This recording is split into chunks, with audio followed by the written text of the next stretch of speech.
Chris Helmsworth, the actor who famously plays Thor, has decided to take some time off to focus on his health after recently discovering that he has a genetic finding that makes him 8 to 10 times more likely to develop Alzheimer's disease. This is a test that I routinely run in my medical practice and also suggest during my educational consultations. Let's talk about it.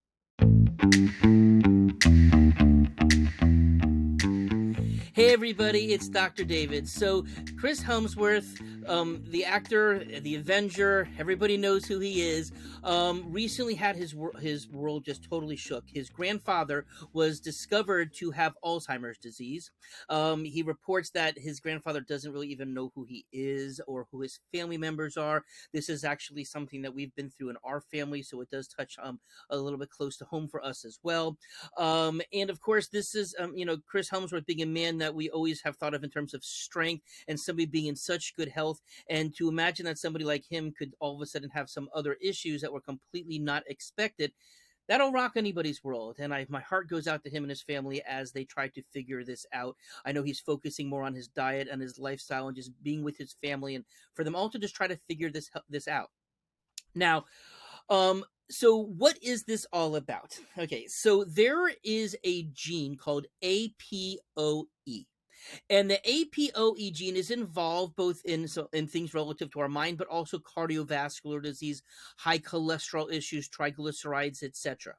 And this is a rather complicated gene because there are both mutations as well as irregular, but there's actually 4 different mutations that people can have. So I've become very familiar with this because this genetic test that we run in our office, it's called max function, but there are other labs who do this as well, looks at genes that, we get a copy of our genes from our mom, we get a copy of our genes from our dad, and that combination obviously makes us unique, okay? And within certain genes, there could be a single DNA switch that can impact the way the enzyme works. So we've talked before about MTHFR, and how we can get one copy from our mom, one from our dad. There's a major, there's a minor, and a regular mutation. So it's in the same realm, what we call single nucleotide polymorphisms, or SNPs. It's in the same world and actually both on the same test that we do. So this particular form that he has is called APOE4. Okay. Now, we rarely see what he has, which is 2 bad copies, 2 copies of the APOE4. But I want to go through this a little bit more. Most people have APOE3, and that's considered a neutral gene. If you have the APO version of the 3 version, you're not really at any risk for either of different kinds of things. But a person who has an APOE4, that's the person who is more likely to develop Alzheimer's.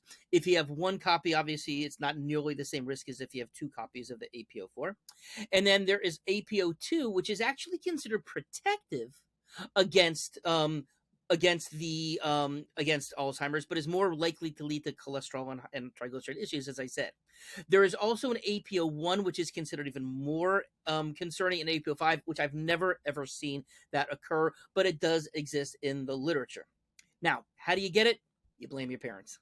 Because again, 1 from your mom, 1 from your dad, and this is with you. And of course, you can blame yourself if you pass it along to your children. But it follows regular genetics, just like we've learned for other things. If you remember back in biology, how genes are passed along when we look at fruit flies or green peas versus yellow peas. You get one from the copy from the other, and that's what makes who you are. Now, the E4 finding is reported to be in about 2% of the general population. So that's 1 in 50. That is not so rare.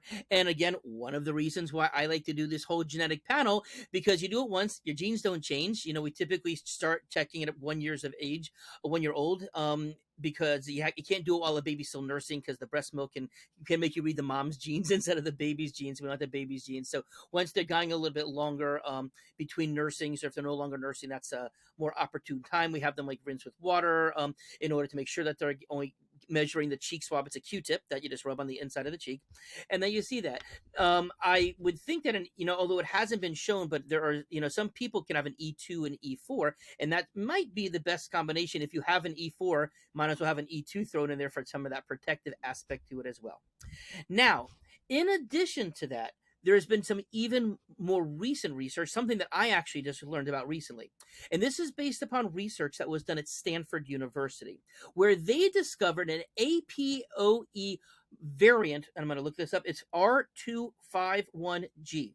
R251G. That's actually not something yet that is being tested on the genetic panel, although I've already been in contact with the lab director about getting this and seeing more what we can learn about it. But about this, what this causes a single DNA switch, again, a single nucleotide polymorphism in the APO gene, but this protects people who have the APO4 for Alzheimer's. And what and this appears to be differently than the APOE2 that I was talking about before. Now, so this is very promising because now that they've identified and they know what the protein is that's made from this variant, there is now the opportunity for them to start developing treatments that can increase the production of the AP of this particular gene variant, or maybe give it to somebody in a medicine form in order to be protective for people who have the APOE4. So very, very preliminary about that, but that at least, I certainly would expect as the decade moves on that we will find some answers here, which would be obviously wonderful because we know what a devastating disease Alzheimer's can be.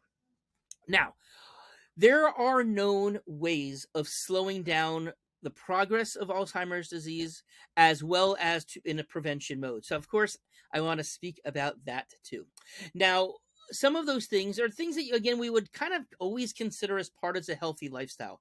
Routine exercise, exertional as one could do it, of course, being in contact with their healthcare provider, not wanting to overdo things without making sure that other things like their cardiovascular system's okay. But really, most days a week, 40 to 50 minutes, even an hour per day, where you're trying to get at least 10 minutes of a more exertion. That, to me, the level of exertion is if you couldn't sing a song or talk to somebody in a regular manner, that means you're breathing a little faster. That's kind of a good poor man's way of knowing if you're doing enough exertional exercise for that. Staying social, being involved with other people, getting out. I know, of course, that was very difficult for some during COVID, especially considering the age population, but very important. Stay socially involved, engaged. Getting a good night's sleep. Making sure that a person, if they're snoring, could they potentially also have sleep apnea? Depriving the brain of oxygen, that would be bad.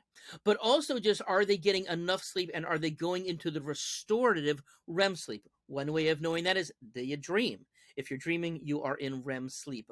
There, of course, are sleep studies and other things more advanced that people can do to make sure that they're staying well oxygenated at night, to make sure that they're getting into the REM cycles, to see if they're getting woken up, even if they're not fully awake, to know about it, etc.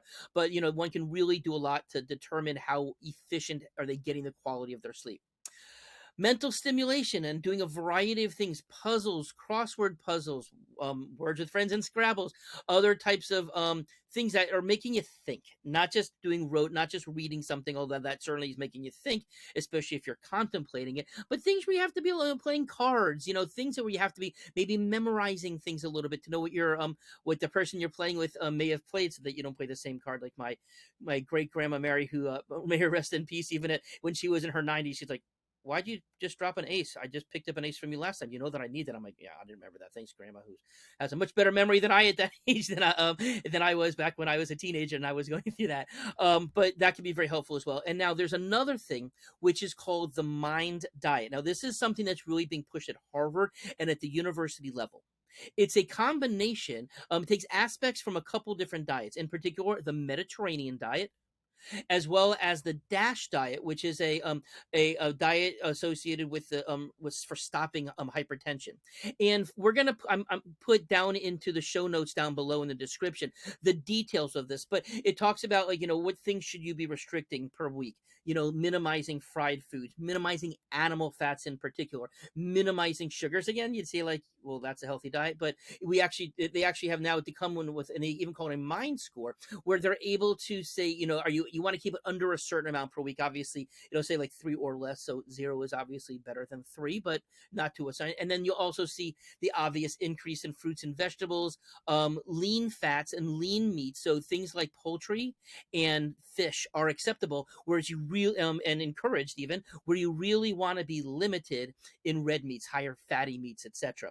But nuts, and for the acceptable foods, it mentions how many servings of nuts, and for seeds, and for beans, and green leafy vegetables, non-green leafy vegetables, etc. That really can set down. But it's nice that it's all spelled out, so you're not just saying, well, I'm eating pretty good. You can count this up and you can see, are you really hitting these goals? So anyways, obviously we all should be eating healthy and doing all of those things, but it really has research showing that these things can help slow down or protect against Alzheimer's disease, because it's really tough to reverse these things. There are some medications that are out there, questionable, may help some people or not, but certainly not a magic bullet at this point. So anyways, now you know more about Alzheimer's disease and ways of preventing it and ways of checking to see if you are at risk. Please share this information if you know anybody who runs at risk of this, or have family members, or you think just may should know this information in the first place. Of course, subscribe to our channel, hit us up on all of our social media. Please join us on Patreon as always, and have a great day.